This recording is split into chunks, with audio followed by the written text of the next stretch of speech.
Good afternoon, everybody. Welcome back to Sutton and our Sutton Means Business webinars, which we're bringing to you this afternoon in conjunction with Successful Sutton, the Business Improvement District for the town centre. But we are talking today about getting our businesses back on the road to recovery. We were all listening with interest to the PM's announcements on Sunday evening and the subsequent discussions and news that's coming out, which is suggesting that in the not too distant future, many of us will be looking at how we can get our businesses back open, how we can bring our employees back into the offices, and how we can really start to grow again after this time of shutdown. But that is going to bring a number of challenges, and there are lots of questions still to be answered about the practicalities of how we might all be able to make that happen safely for both our employees and our customers. So this afternoon, we're going to be talking about some of those challenges and hopefully bringing you some solutions and some thoughts and things that you can take away from our discussion. I've got a great panel with me, as always, and I'm just going to introduce them to you before I go into a little bit of housekeeping. Firstly, and Patricia will be welcoming you all. We have Patricia with us, who all of you know, I'm sure, Patricia, who heads up the bid here in Sutton. We also have Elizabeth Harris with us.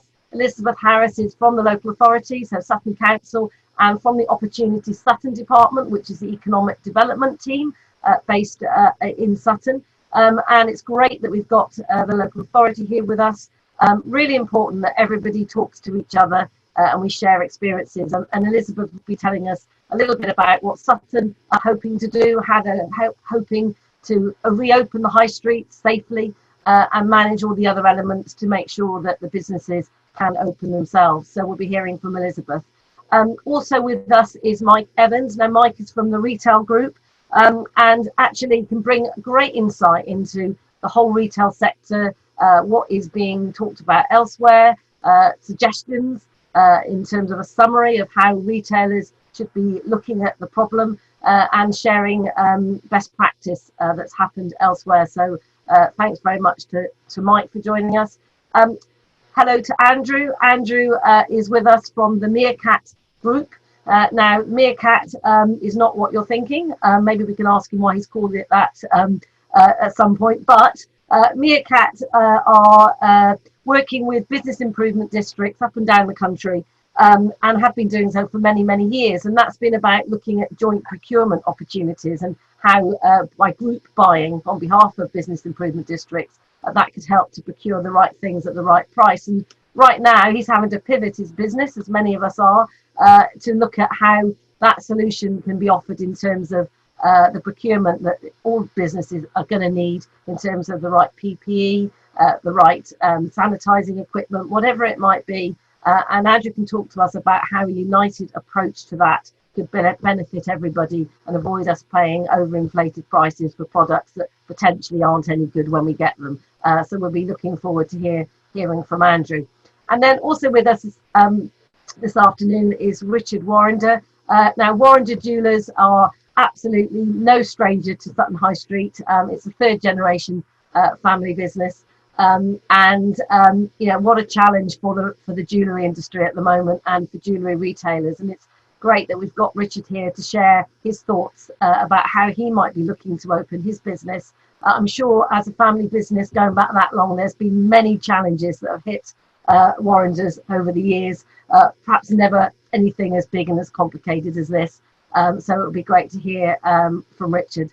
Before I open up the conversation this afternoon, just want to remind you all that we do want to hear from you. This is about giving you the opportunity to pose your questions to our panelists, and you can do that a number of ways. You've got the Q&A option on your panel, on your bar, on your screen, which means you can type a question, which I will then ask on your behalf. If you are feeling brave this afternoon and you want to talk to us in real life, you can also do that. You can raise a virtual hand, which will tell me that you are wanting to pose your question in person, verbally, through this channel, and I can invite you to come in and be part of that conversation. There's also a chat button, and the chat button is really important. Do open up that little window and move it to the side of your screen. Keep your eye on the chat button, because that's where our panelists and other people watching can talk to everybody. You can either talk individually, or you can just talk to all panelists and to all attendees, and you can put your questions, your comments, or if there's something you want to share in terms of best practice that you've seen elsewhere, you can use that, and we can all be involved in that. And that's a great way to also integrate this afternoon with this discussion. We're also going to be running our usual polls, asking you how you're feeling about your confidence in the current climate. How confident are you that your business is going to get through and come out the other side? We're about 8 weeks in, I think, to this whole situation, and it's been really interesting to see exactly how the mood is changing as we go through that. And certainly, I think we had seen in previous weeks a rise in confidence, although where we're at right now, we have seen in other areas that there's a slight dip as the whole sort of uncertainty around the obstacles that people are going to have to getting back to business and how they're going to do that. But hopefully throughout the next hour, we'll be able to help you with that too. So do talk to us this afternoon. That's why we're here. You don't have to wait online on the end of a telephone trying to get through to somebody, and you don't just have to send a blind email hoping that one day someone might be able to respond. You've got real people here who are willing to talk to you, so do take advantage of that opportunity.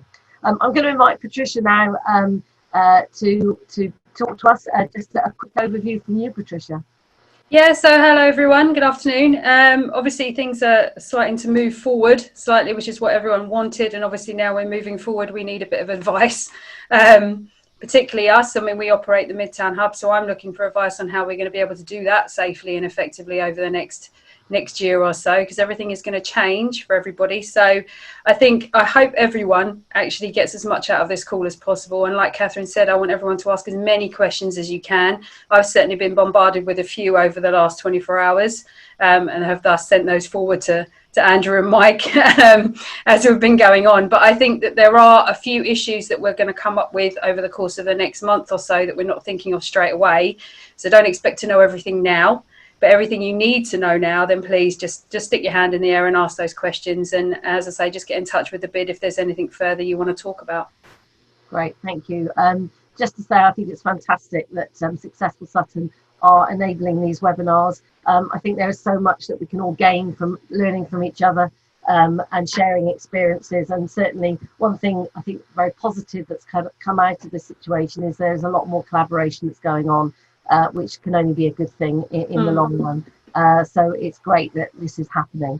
We'll start off on the subject of collaboration by inviting Elizabeth to join into the conversation because the local authority clearly has a huge role to play in how Sutton gets to reopen and when. So really interested to hear from you, Elizabeth, in terms of the work that I'm sure is being done in many corners of the council at the moment. Perhaps you could give us an overview of what's happening. Yep. So hi everybody. So we are doing a huge amount of work across Sutton to really try and support our businesses to get reopen again. So obviously there's a huge raft of guidance which was released earlier this week that we're digesting and understanding, and I know there's also work that's going on around the task forces at the moment across a range of different areas which will be looking at how to get businesses reopen.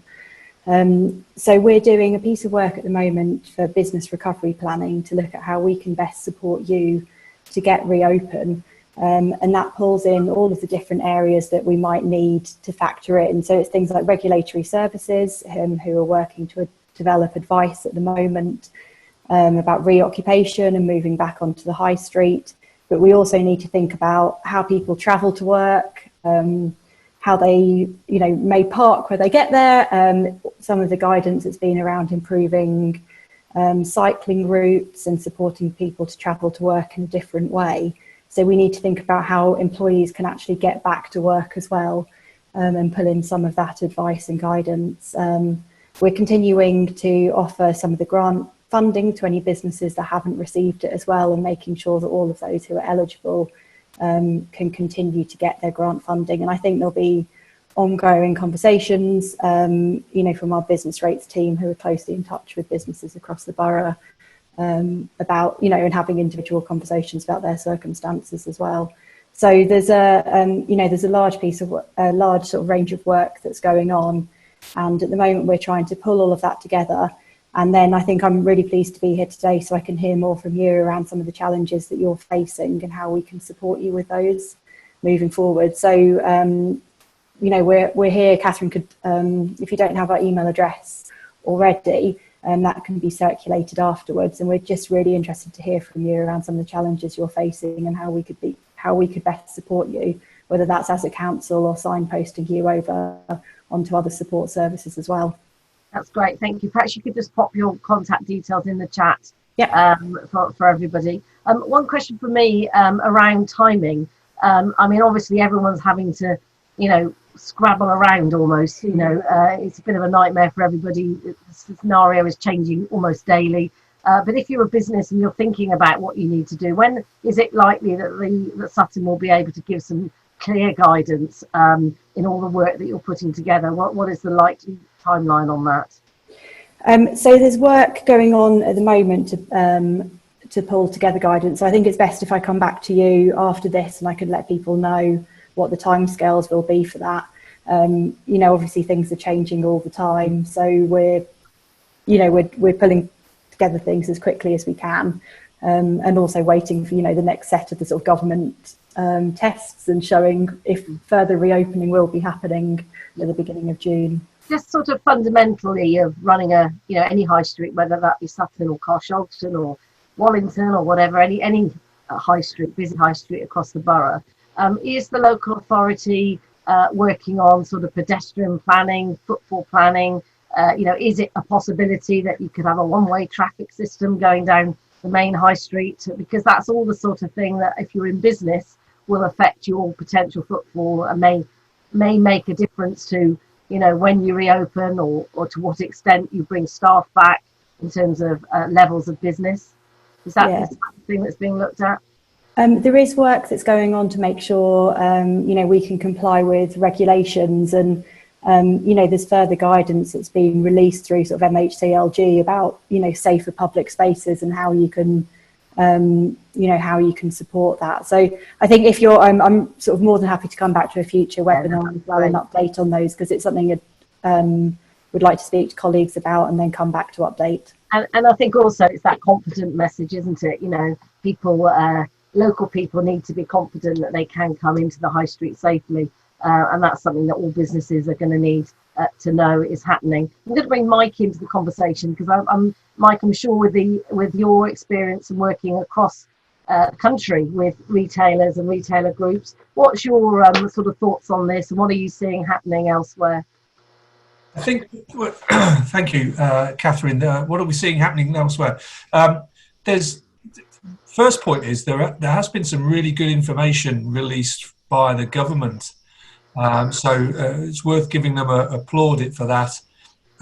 They do have the caveat that the information needs to be interpreted by each individual business, and some of the information probably reads like it's aimed at big businesses rather than the smaller independent businesses, and it does need some interpretation. One of the things that we are looking at, particularly at the moment, is sort of thinking about what is it that businesses can actually do now. What can they do now? And given it's a moving feast, but there are a couple of things that are givens. One is that whatever happens, businesses are going to have to trade safely. So they're going to have to trade with social distancing. They're going to have to trade in a hygienic way. They're going to have to make it safe for their employees, for the businesses, for the customers. Two, there's another thing that we think that businesses really need to focus about how they make it easy for the customer. And that's a simple strap line, but how do we make it easy for them? And then the last thing is, particularly Catherine, as you will know, it's about informing customers as to what you've done. So 3 broad headings. And in terms of sort of, while I'm on a roll, if we talk about trading safely, that's sort of the 2 ways of looking at that. And Richard, probably this is going to come your way at some point, but how do you create the space in your business to make it safe for people to choose to come to your business? And bearing in mind, with 2 meters social distancing, and we have doors that are 3 feet wide. So therefore, can some businesses fundamentally get people into them, or do you as a business, instead of thinking about how do I make it safe inside, can I take my business outside? Can I use my door as my counter? Can I have a member of staff inside doing the running around, fetching the product, and we serve the customer from the front of the business rather than getting them in?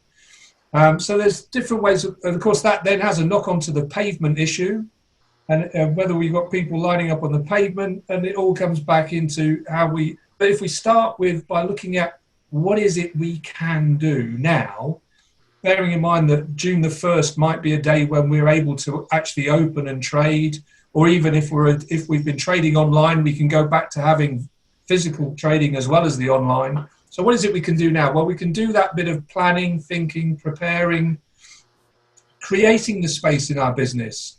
There's the old retail. I'm a shopkeeper by background. We talk about 80% of our sales coming from 20% of our stock. So at times like this, let's focus on the 20% of the stock. Maybe even we clear the 80% out of the store. We get rid of the fixtures. We create the space inside to make it easy for the customer. Okay, there's going to be shock horror. But also we then need to make sure that we can remind our customers that we've got that stock somewhere and we can get it for them. So there's the whole messaging element that kicks in. So the radical things that we can be doing, thinking about for creating the space. In terms of the flip side of that is the sort of being visibly safe to choose to go to. Right? So I won't mention who, but I happen to know somebody that runs a beauty salon. As you can tell, I'm a frequent visitor. Not anyway. That person there is sort of almost as a bit of a comedy, has taken a photo of themselves wearing the visor and a face mask, sent that to all of her clients, saying, by the way, when you do get to come and see me again, I'm going to look a little bit different. But what she's doing is she's making the point, I'm taking the safety measures, I'm applying them to my business, I'm aware of looking after your safety and my safety. So it's about how do we take all of that and build that into our new norm. And then the last thing is keep informing the customer, keep reminding them. Even if you're not trading now, tell them that you're thinking about them. Take the time to find out a bit more about their wants and desires.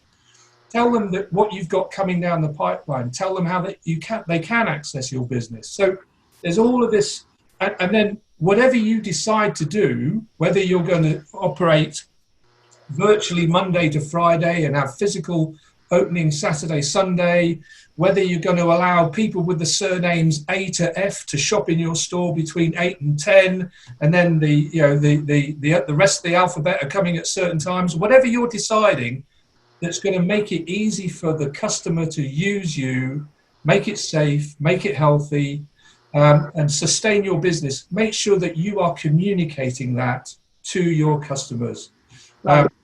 Anyway, sorry, I'm fairly passionate about it, as you can tell. No, and what you said is ringing true to anyone that's been on our other webinars, because we have covered off some of these subjects. How at the moment it's easy to hibernate and think that you're not able to do any business, and therefore you don't need to talk to anybody. But actually, now more than ever is the time to get your brand out there, remind people that you're there, and as you say, doing it in some innovative ways that maybe won't result in actually selling anything, but will actually put you in front of the customer and give them advice and guidance at a time that when we're all ready to come back, they'll think of you first and give you that sort of loyalty. So I think that's all really great advice. Thank you, Mike, for that. We have just launched our first confidence survey, which we run every week. Just to remind you all, if you could please take a couple of seconds just to tell us how you're feeling about your business, so that we can just track the general mood as a business area. Andrew, going to come to you. A lot of what Mike says, I know, is ringing true, and in terms of what you're currently trying to do to help businesses to be safe, to help the customers feel safe. Talk to us a little bit about that. Yeah, so we come from the commercial side of things, that dimension. So the things that you can do currently is to do your housekeeping. And that's what we're there to help you with. We're a procurement organisation. We've been working with Business Improvement District members for 13 years, so since 2007. So we come in and we have a look at your existing costs and see how we can save you money. So it's your current or sort of overhead, so your energy, telecoms, pest control, merchant fees, insurances, all of these things that are common across any business type. And now is an incredibly important time to be trying to reduce any running costs at the moment, because we know that staff can be furloughed, but those running costs are still going to be there. So we run free reviews for you. So anybody that's interested, all you need to do is to send us your existing bills, and then the team behind me, the savings team, will analyse those for you and then come back with some suggestions on how you could possibly reduce those. And we have the infrastructure, we have the partners, the supply chain partners, the trusted supply chain partners in the back that we can help you with it. And we would handle all of that for you. We would do all the switchovers and everything for you. So at the moment, while everybody is in that weird kind of limbo stage, it's a good time to actually start looking at that housekeeping.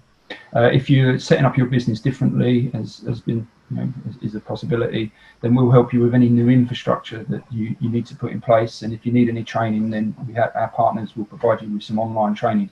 Any way we can help you, just ask and we'll do that.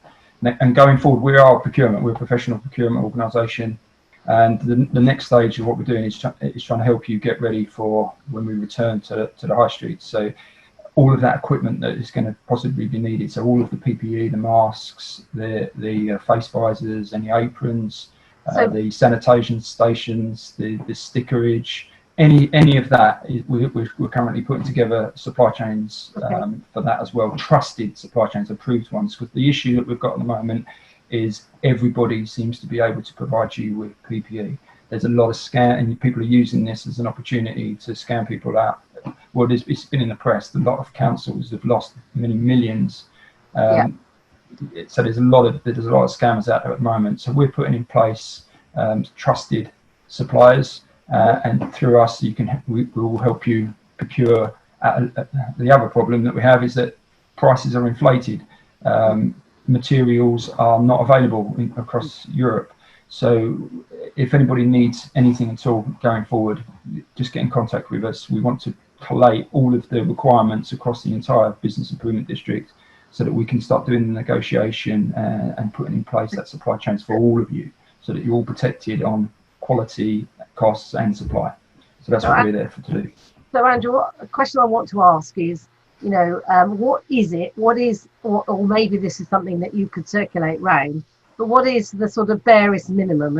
There's thousands, there seems to be, obviously lots of new products coming online. I heard this morning that someone's developed an antibacterial paint that you can paint onto your counter surfaces, that basically means that it will stop the counter, having bacteria. I've also heard that you can now procure antibacterial door handles and all sorts of, There's going to be a lot of products.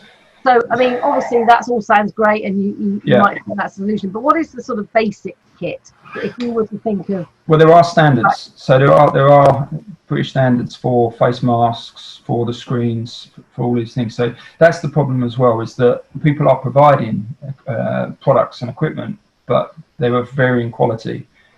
So there are standards that we will be conforming to. So it will be the standard face mask, which there are mainly two types that people are using. So you'll have just the normal cover ones, which are just a bit of cloth, which are very cheap. They're just for people wandering in and out of shops. The more medical grade ones, which are the FFP2 and FFP3, which are the really medical ones, which first ones stop the dust and the other ones stop all of the viruses and everything that comes through. But what we'll be doing is we'll be putting together quite a clear catalogue for everybody, so that they can see what it is, imagery of what it is, prices of what they are. It's going to have to be a guide price to start with, because with the market changing and products not being available, there is going to be some fluctuation. But we'll put together a guide price, imagery and usage, what they should be for, so that people can get an understanding of what they should be having. That's great. Try and make it a little bit clear, because there are thousands of products that out there, as you know, and as you said, there's all these new innovative things that are coming out, which are probably untested at the moment as well. So okay, I'm going to come to Mike. He's got his hands raised. Hi, Mike. Andrew, I just wanted to ask a question of you. Yep. In terms of how you best help businesses? Is it if they come together as a collective that you can offer the best savings to them, or is it on a business by business level? It's a combination of those. So what we would be bringing together, we've been doing this for 13 years, so we've got that reputation. So when the difficulty in our job is that we go out to the market and speak to suppliers on promises. We don't have committed volumes. If I've got 1,000 people behind me and 1 million masks that are required, I've got some real power to go and negotiate with those suppliers. But what we do have is that we work with 121 different improvement districts. We do have 25,000 plus members of the national buying group. So I have the intention of going to all of those. When I'm speaking to the supplier, I say, well, we will market your product. We will do all of the groundwork for you. Give me a fantastic price. That's how we get those fantastic prices from them. But what actually behind that, what we really need is committed volumes. So if everybody in every bid needs 100 different masks or gloves, we can collate all of that information, and then I can have some real powerful negotiation with that supplier. Okay, you gave me a guide price of 89p per one of these FFP2 masks, but now I need 100,000 of them. What are we going to do with that? So that's when I can really do some good negotiation. So I do some general negotiations to start with, and then once I've got the committed volumes, I go back and start to chip away at that again. And that's so it's everybody. But each individual business we will work with on a personal basis to understand their requirements. They come to us and we add that into the pot. Because don't forget, there's the other thing as well, is lead time. Some of this equipment is taking 2, 3, 4 weeks to get to you because of demand. So just to sort of give some clarity in terms of the people who are watching. Patricia, just going to come to you. The role of the bid in this, obviously you've got bid members that are part of this. Clearly, Andrew needs to deal direct, but at the same time, there's perhaps an opportunity to try and coordinate maybe alongside the council with, what might be the overall requirements, so that would give Andrew, some ballpark numbers that he could then go and try and procure. Is the council, I know some councils are, do you know, Elizabeth, is the council actually looking at this themselves already? Are you looking at this already? In terms we are working with some councils. We're just asking Sutton particularly. Are you? To my knowledge, it's not something we're looking at more widely, but I think it's it's a good idea that I can take away. Okay, that's great. Patricia, do you want to add anything to that? Is there any? Well, I think there is a couple of things. I think, from our perspective as a bid, we want to make sure that when the businesses are looking at this and looking at how they're going to be reopening and what things they want, particularly in line with guidance. I mean, every sector has different guidance, particularly the hair and beauty industry, the retail and leisure industry, any kind of general retail industries are all going to have this different guidance going on. It's a bit of a minefield. So I think for the first part, it's not throwing away good money after bad. You don't want to overinvest in something that isn't necessary. So it is about us working with the council, and the council's obviously doing a lot of work in the background, and also looking at the legislation and guidelines to make sure that our businesses are advised as best we can. Difficult to do at the moment. This is a very kind of preemptive call, if you like, and a preemptive webinar, because this could change over the next 2 weeks. But I think what we want to ensure is that when businesses are looking at this, quite rightly, that they're going to someone like Andrew who's doing this kind of work, whereby they're not being ripped off. They are getting from someone that's going to be a trusted supplier. So we work with Meerkat already. We supply this throughout the district around the overheads and everything else. So this is an add-on for us and quite a useful one. There's someone's got one number they can call for all of these things. But again, it's just being really, really mindful that you don't need all singing or dancing.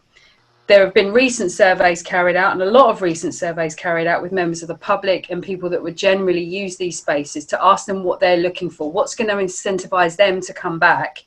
And Mike hit the nail on the head. It's being clean, it's ensuring safety, and it's being seen to be ensure safety. I love the idea of this hair and beauty lady putting on the mask and everything else, because it is all visual.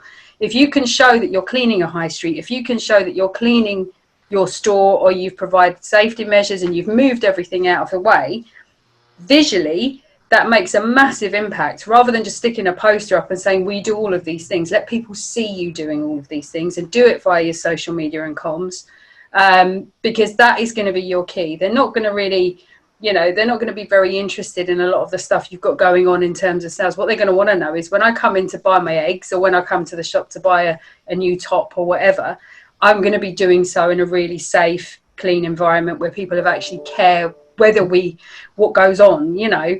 And also that it has to be a happy and welcoming environment. Because exactly that. Personally, I love a good shop, but at this moment, there's not a lot to entice me to think about having a nice shop. But if it was Mike, you've got your hand raised.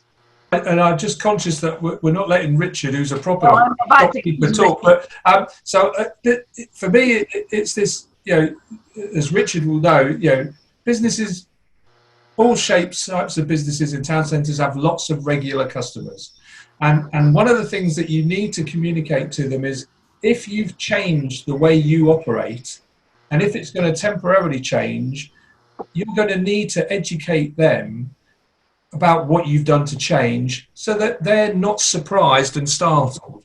So if they're expecting to walk in and have their favourite member of staff to put their arm around them and say, how you doing, and here's a cup of tea, sit in the corner, if that's not going to happen, then you need to explain so they don't feel offended.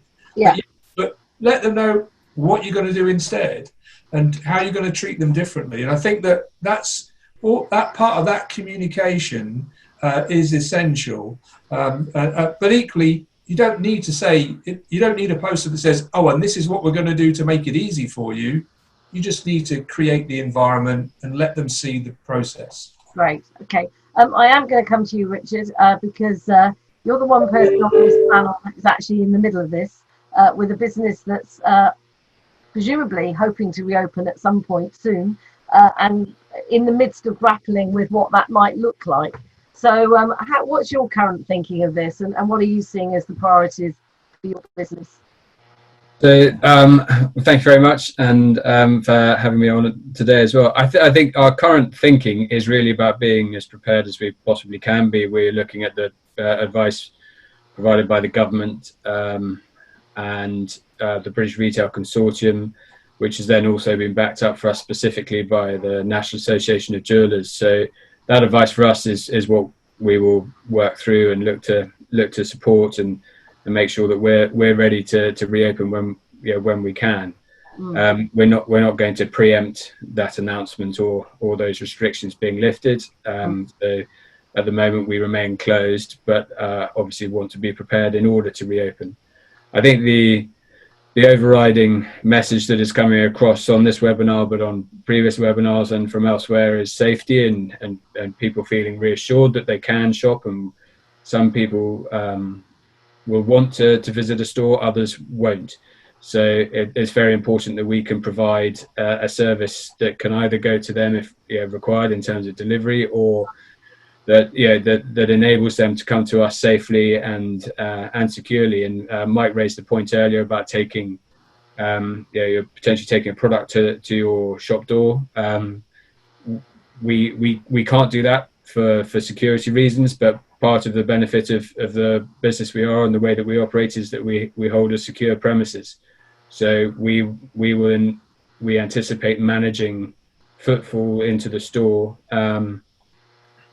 safely, respecting social distancing for both our customers and employees, and enabling that situation, enabling that customer visit rather than prohibiting it in any way. And obviously we've got views and plans as to how that will happen, and that will become concrete once we know we're going to reopen. At this stage, it's still about being prepared.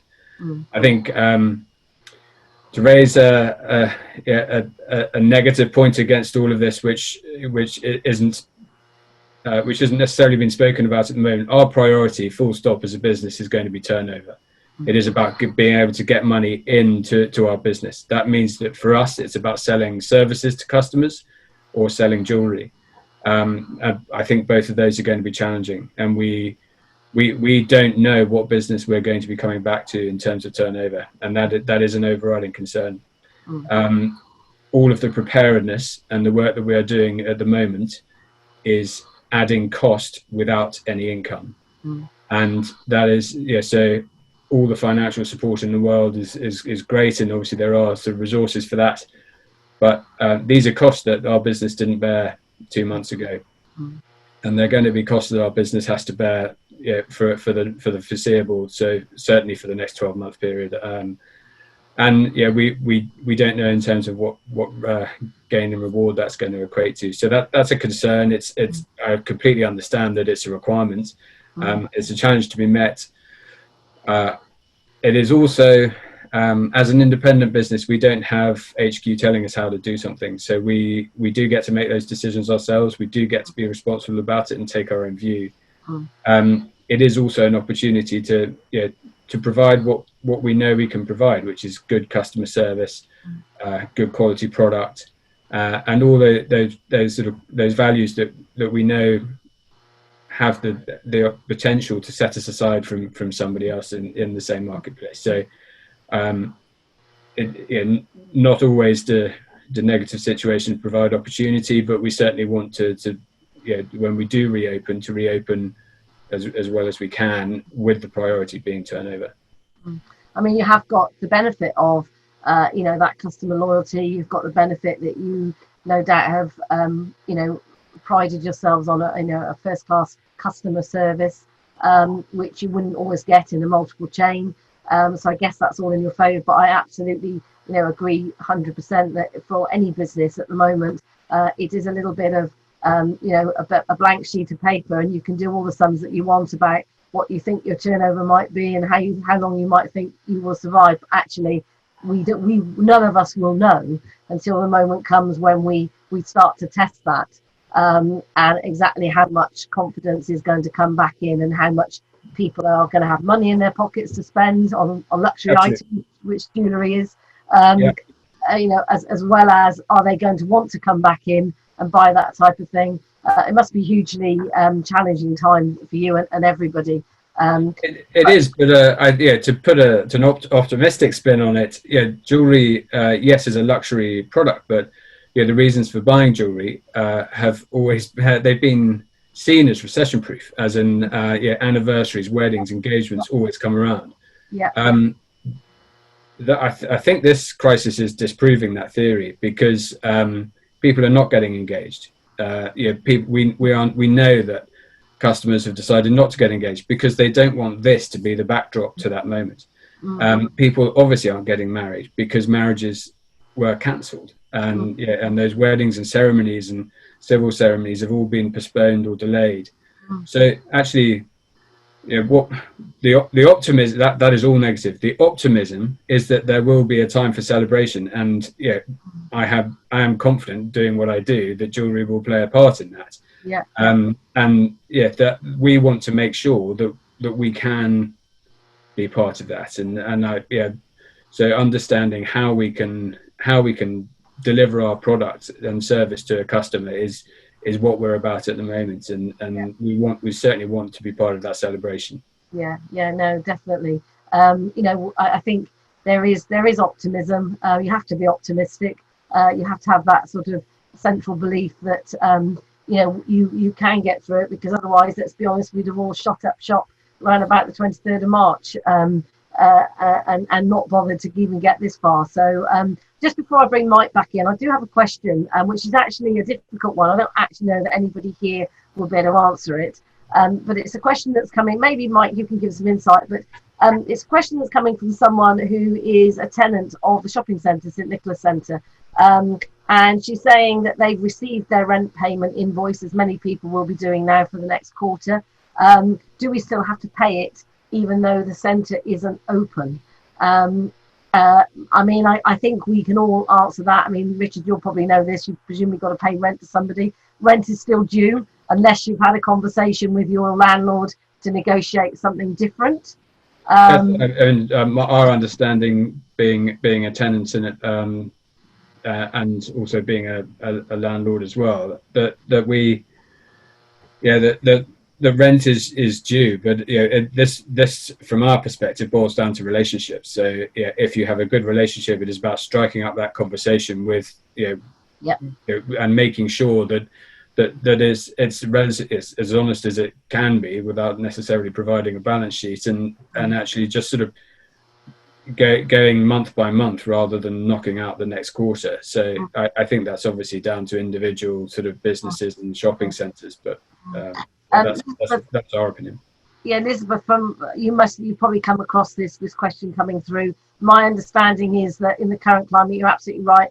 You know, having an open conversation, negotiating some sort of rent holiday or a different payment plan would be the advice. And I believe that there is also a sort of a general understanding, or you know, the government have said that no one will be evicted due to non-payment at the moment. So you are entitled to just say, I just can't afford to pay you at the moment. And you will not be evicted. You cannot be evicted. Is that right? Does anybody know? Have I made that up? Or Mike? Sorry. On the last point, yeah, there has been government guidelines that people cannot be evicted at the moment, and there won't be any people can't be taken to court at the moment. So that's correct. I think that I would echo Richard's point in terms of that particular tenant in the shopping centre. You know, do not wait. Get in touch with your landlord. Preferably try and talk direct to the landlord, not the landlord's agent, and start a discussion. You know, and just start a discussion within the property press.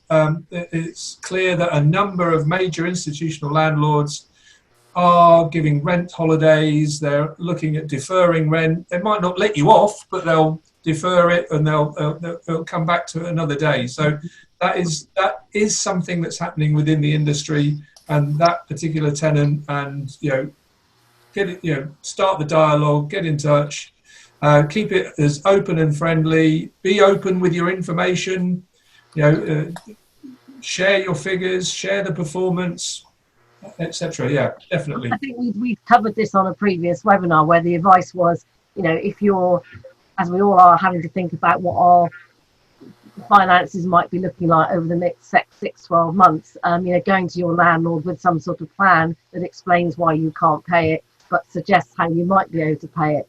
The reality is very few landlords are just going to ignore, say, oh, we'll let you off for 3 months, but they would be willing to think about how you might be able to pay it in a different way.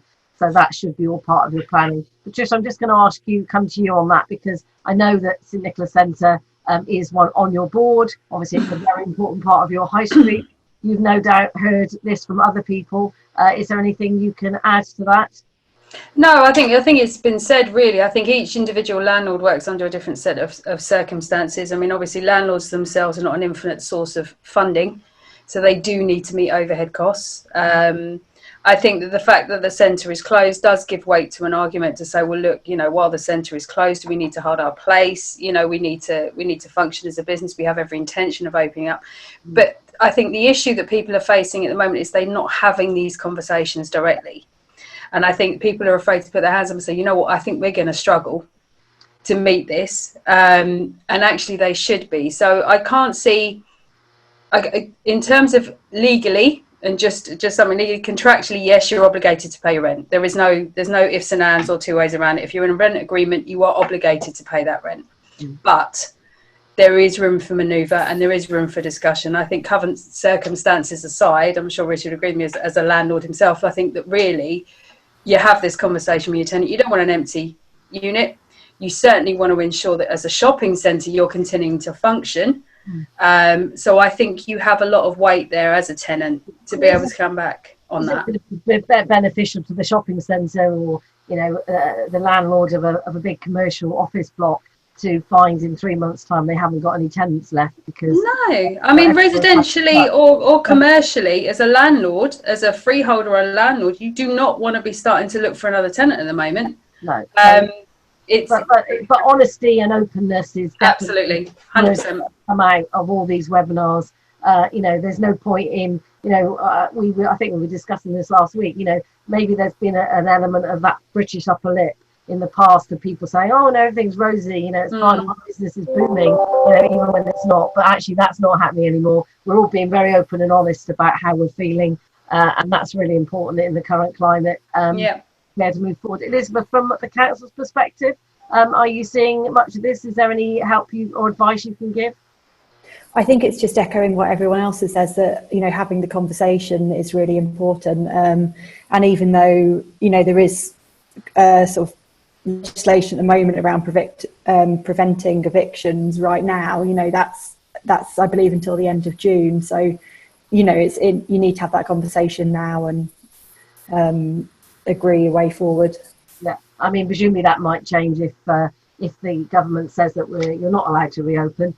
Then clearly they might have to review that legislation as well. Mike, you were wanting to come in? I did. I wanted to come back to something that Richard was saying earlier, and also add a touch of optimism to conversation. I think that there's two things. One, there's sort of Richard touched on it, and it's clearly something that he's doing, which is looking in detail at what drives his business forward. And one of the things that we're aware of from many years of helping smaller independent businesses and doing sort of performance growth assessments of their business is lots of independent businesses don't have the time or don't have the objectivity to take a step back and look at what the key drivers for their performance is. That, you know, beyond looking at their best sellers, it's about, what are my conversion rates? How many customers come in before I sell to a customer? What's my capture rate from the people going past? And so one of the things that we've started to do as part of the recovery planning,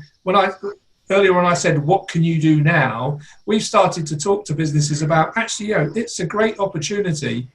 Get beyond the, oh my God, I can't trade, you know, it's the end of the world as I know it, last one out, turn the lights off. Start to take the time to look at what fundamentally drives the performance of your business, and to make sure that that you can take those key aspects and roll it forward and use that to try and start to give you some view of how you will be performing once you start to open. Yeah. What sort of numbers of people you need to be processing, serving, transactions, how you might increase your average transaction value. And all of those things are key things that people, you know, that businesses can be doing now. You know, we are currently, Elizabeth, we're currently appointed in the Midlands by a variety of local authorities to be providing sort of just hand-holding one-to-one support to small local businesses. It's a couple of hours of business, and it's just to help them start to think about some of that planning, whether it's the being safe, using their space, planning their layouts, using the outside of the store, but also quite carefully looking at what makes their business tick. And I'm sorry to say that from an old retailer, you know, there's not a lot that's rocket science about this. You know, it's just having the time and the objectivity to take the time to have a look at it. No, I mean, I agree. And again, in previous webinars, we've had some great examples of businesses that have done exactly that, gone through that sort of moment head in hand, thinking that it was all going to finish, and then actually taking stock and thinking, no, actually, what is the opportunity here? There is an opportunity to pivot my business, to really think about where I can be of value. And I guess to a degree, that is something that Andrew's been doing, because I'm sure up until not so long ago, you probably weren't thinking you needed to be a supplier of hand shields or face shields or whatever they might be. Probably wasn't on your stock list, but you've obviously taken that opportunity. I just wanted to give a shout out to someone in the chat. It's Alan from JA Autos, who's basically saying, talking of optimism, I have seen an upturn of inquiries over the last week. Isn't that great to hear? I think, you know, people are coming out. They're beginning to feel a bit braver. We're being allowed out a little bit more. Rules are being relaxed. So that there is a sign of optimism there. And I think, you know, we do need to share these optimistic signs as well, because we all need to hear the good news as well as the not so good news to encourage us all to continue. Just coming back to the subject of what's needed, a question for Richard. Obviously, you are planning, you know, whenever that might be. Have you, just interested to know whether you've actually sort of gone down the route of looking at, you know, the basics of the stuff that Andrew was talking about in terms of, you know, face masks. What is it you're going to need? Are you going to need, I think they're called sneeze screens, What is it that have you gone down that route in any detail? Are you still, where are you at with that? Yeah, we've gone down that route. We've had a conversation with Andrew prior to today. Yeah. On a number of items. Yeah, so it's all in theory, it's all required as set out in the British Retail Consortium's advice, and that is the line that we're following at the moment. And working through it to establish a protocol that we can follow and our customers are comfortable with. And that is it's by no means set in stone as yet, and it's also something that we'll want to share and agree with our colleagues at a point when we know that we're going to be able to reopen, because the truth is that obviously those who are are looking after our customers are going to be have to be enabled to deliver that service, and so they need to be in agreement of it as well. I'd say in terms of requirements, they're all of the PPE sort of topic. This will sound like I'm about to bang a drum against the council, and Elizabeth, I apologise, that's not the case. But so I've had a lot of communications from Successful Sutton and the bid, and that's great, and it's very helpful. Because I'm monitoring all of our companies' email addresses, I'm not aware of any communication that our business has received from London Borough of Sutton. And I'm not disappointed in that, because I understand how complex and difficult the situation is, and it's permanently changing. But for Sutton Town Centre and for Sutton, the Borough of Sutton, to get back to work properly, I think it's going to need some centralised sort of form of leadership or communication that we can all tap into. So that would be, it's an appeal rather than a rant. Yeah, Elizabeth, do you want to respond? No, I think. Oh, hello. Sorry, Elizabeth with us. Sorry. I think it's a good point. We have there are businesses we've been in touch with individually, and we do a lot of work with bids, but.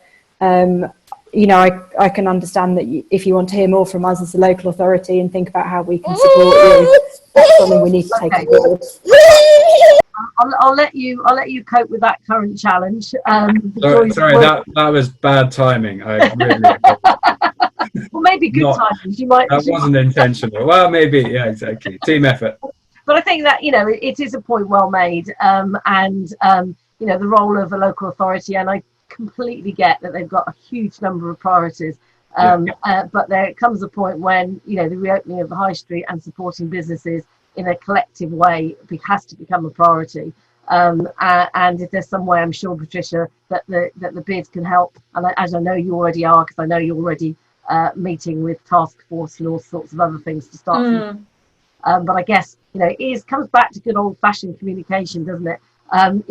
It's not difficult, but actually quite often people forget about the importance of just reminding people that you're there, and if there's any help that's needed, to reach out. So I think that's a really valid point, and I'm sure Elizabeth will take that back. And I just think pick up on that confidence point as well. I think every town centre is going to be in a competitive place, no more so than in South London, where people will be making choices about where they go back to shop.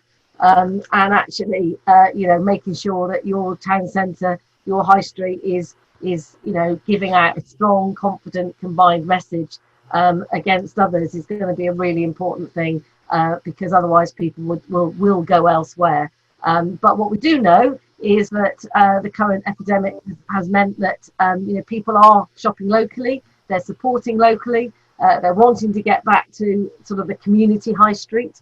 So the globalism thing is probably hopefully in the past, and the whole good old community may well rise from the ashes in terms of high streets that see in the long term maybe some rebirth. I don't know, Mike, from some of the analysis you're doing, is that what you're finding? I think that there's two things. I wish I had a fiver for every time somebody had told me about the death of the high street. My last calculation, I think there's something like 900 plus high streets, recognised high streets in the UK, and the good news is that not one of them has closed. And so I leave you with that thought. But I think what I take from this, and you know, good news for Patricia and also the council's sort of broader involvement, is that one of the key things that we've seen over the last decade is that the towns that have a plan, and they have a team to implement the plan, are the towns that are more successful.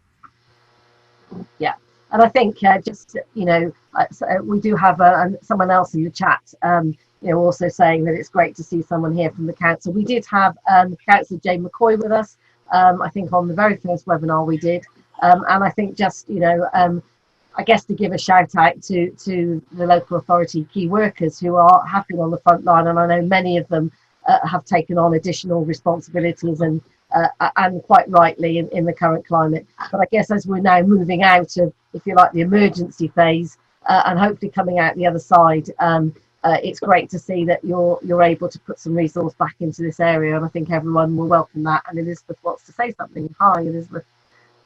Hang on. We are I'm going to send around a link for a new newsletter sign up, so that we're trying to build up that sort of database so we can communicate with businesses more effectively. And I'd also encourage people to follow the council on Twitter or other social media channels if they don't already, because there's things that we put out through that way as well. So it's great to come along to this webinar and be involved in things like this, and there's other ways that we're trying to communicate with businesses and with residents as well.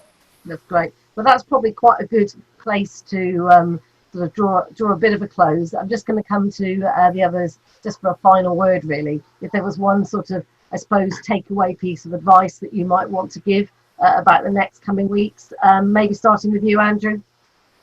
Don't do it on your own.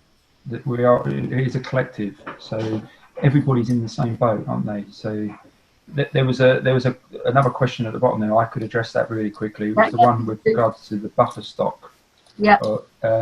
Yes, we can, but we need to understand what it is that people need, and it needs to be done on intelligence. So, as Richard was saying, he's preparing, but he doesn't really know at the moment what quantities or what it is that he needs. So that's what we're doing now. That's the job that we're doing, is collating what everybody wants, and then we'll see how often they're using it, and see whether there's any constraints with lead times. And that would mean that we might have to buy buffer stocks or do things like that, or do something intelligent. And I think the point which is actually being was put on the chat by Nick Mallett, chair of the bid, is that a role for the bid to actually maybe buy some stock which the businesses could then draw down from. I know in other areas, I was on a webinar with the Business Improvement District somewhere else.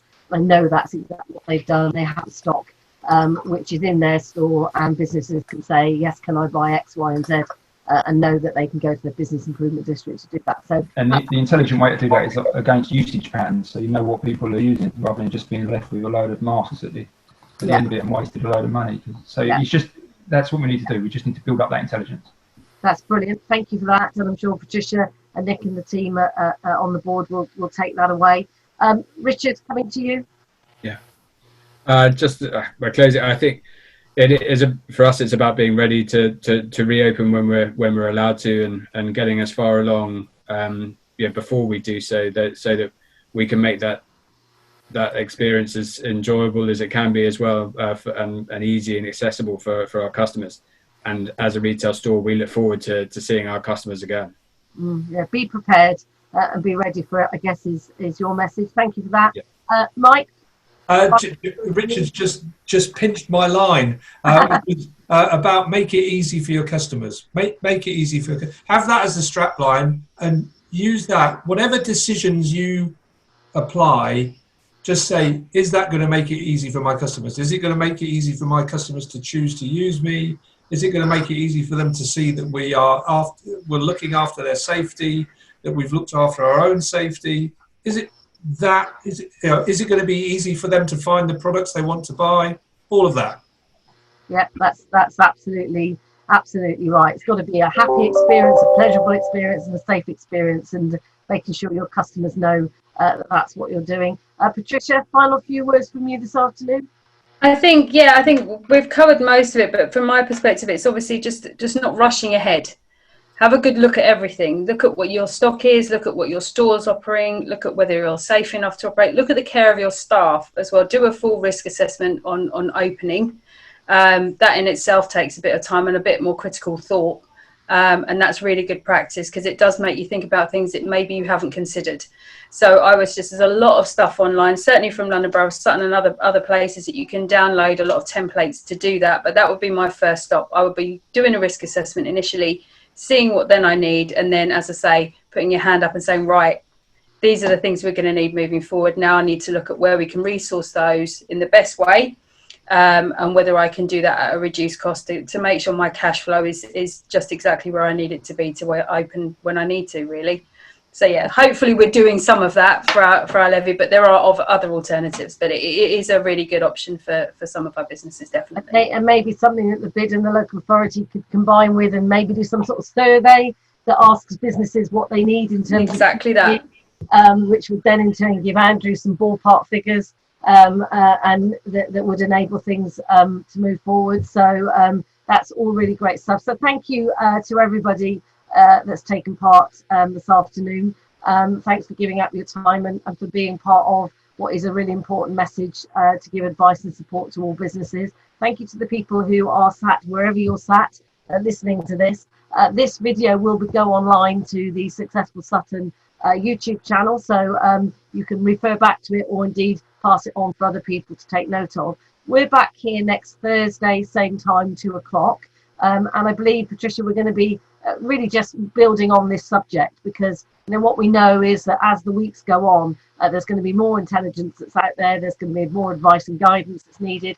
But we also want to hear from you. So if you're a business in Sutton that's currently putting your own plans in place, thinking about how you have to pivot and change your business to cope with coming out of COVID-19, then we'd encourage you to contact us either through Sutton or directly through to myself. I can put my contact details in the chat.